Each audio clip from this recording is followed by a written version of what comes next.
Bible सुनी है, और मैं पिछले दिनों एक खादम के जरिए सीख रहा था कि जो लोग मैसेज सुनकर वाह वाह वाह वाह कर रहे होते हैं ना, वो ठीक लोग नहीं होते, क्योंकि उन्होंने अपने तौर पर तहकीक नहीं की होती।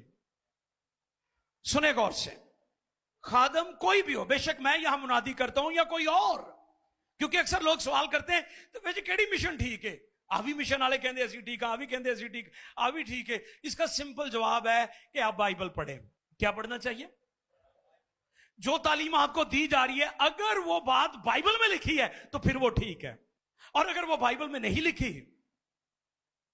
तो फिर उससे आपको बचना चाहिए। और जैसे कहते हैं ना लोक विरसा, कि लोकां दा विरसा, इसे तरह लोकां दा ईमान भी है कि उन्होंने लोकां को सुनिया ते मान लिया, कबूल कर लिया, उन्होंने ही अपना ईमान बना लिया। नो, ऐसा नहीं हो सकता। आपका ईमान वही होना चाहिए जो बाइबल में लिखा हुआ है। आमीन। जो बाइबल जिसको प्रूफ करती है। आप अगर मैसेज सुनते हैं, पैगाम सुनते हैं, तालीम सुनते हैं, तो आप उसे घर में जाकर बाइबल में से पढ़े। अगले एतवार वाह वाह करो तो फिर मजा आएगा। और अगर आप उसे बगैर सोचे समझे क्या है कि ये लिखा भी हुआ कि नहीं, जैसे मोमबत्तियों जलाकर इबादत करना है, कई कहने जी रुक जाओ मोमबत्तियां जला लिए फिर इबादत कर दे। यीशु मसीह ने शागिर्दां नूं कहा ही जो मोमबत्तियां लेके आओ इबादत शुरू करिए। ऐसी कोई तालीम मौजूद है तो फिर आपको मोमबत्तियों वाली इबादत से बचना चाहिए, है ना। और भी इसी तरह बहुत सारी चीजें लोगों ने, दुनिया ने खुद ही, और लोगों ने सुनी और इतने भोले नादान के फौरन उस पर ईमान ले आए। आपका ईमान वही होना चाहिए जो कुछ बाइबल में लिखा हुआ है। यह पहली बात है। और आपके ईमान का मरकज कौन है?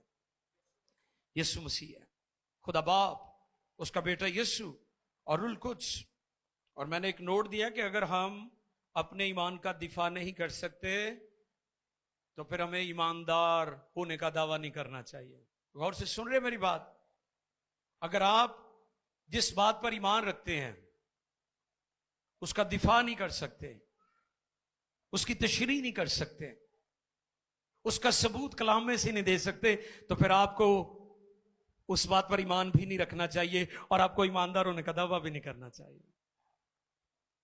और जब आप उस चीज को बाइबल में से प्रूव कर रहे हैं, उसका सबूत दे रहे हैं, तो फिर यह बात काबिल फख्र है कि आप एक ईमानदार हैं। आपको पता होना चाहिए कि आपका फेथ क्या है। What is your faith? आपका ईमान क्या है?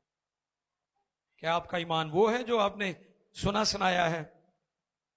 आपको पता कई लोग बड़े जिद्दी होती मिशनों के, कहते ना मैं मिशन नहीं छड़नी, बदरू तड़ कोई कढ़ानी है, निकाह अपनी मिशन कोई कराना है। ऐसे भी लोग मिलते हैं ना आपको। मैं नहीं कहता हूं, मैं तो बहुत कम निकाह पढ़ता हूं, मेरी टीम ही ये काम करती है सारा। कभी कभार मुझे मौका मिलता है मसरूफ होने की वजह से, और कोई वजह नहीं है। कि लोग, उनको पता भी नहीं इसकी बुनियाद क्या है जो वो मान रहे हैं। पिछले दिनों में मैंने वैलेंटाइन डे के बारे में भी ये बात सिखाई थी कि लोग उस चीज को मानते हैं जिसके बारे में जानते ही नहीं है। आप उस बात पर क्यों कर ईमान रख सकते हैं जिसके बारे में आपको पता ही नहीं है? मेरी बात समझ रहे हैं? दोस्तों जरा आवाज आएगी तो मैंने पता लगना। मेरी बात समझ रहे हैं? आप उस चीज को माने जिसको आप जानते हैं। आप उस बात पर ईमान रखें